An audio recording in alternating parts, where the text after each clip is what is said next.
ഗുസ്തി ഫെഡറേഷനെ വെല്ലുവിളിച്ച് സസ്പെൻഡ് ചെയ്യപ്പെട്ട പ്രസിഡന്റ് സഞ്ജയ് സിംഗ് താൽക്കാലിക സമിതിയെയും ഫെഡറേഷനെ സസ്പെൻഡ് ചെയ്ത നടപടിയെയും അംഗീകരിക്കില്ല. ദേശീയ ഗുസ്തി മത്സരങ്ങളുമായി മുന്നോട്ടു പോകുമെന്നും സഞ്ജയ് സിംഗ്. പി ബസന്ത് വിവരങ്ങളുമായുണ്ട്. ബസന്ത്, എങ്ങനെയാണ് സഞ്ജയ് സിംഗിന്റെ വെല്ലുവിളി? കേന്ദ്ര സർക്കാരിന്റെ നടപടി അംഗീകരിക്കില്ല എന്നുള്ള നിലപാടാണ് ഇപ്പോൾ ഗുസ്തി ഫെഡറേഷൻ സ്വീകരിച്ചിരിക്കുന്നത്.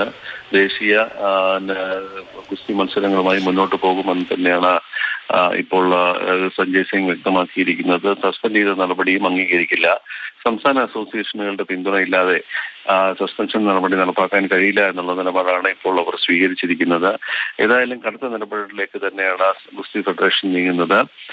സർക്കാർ പറയുന്നത് പോലെയല്ല കാര്യങ്ങൾ.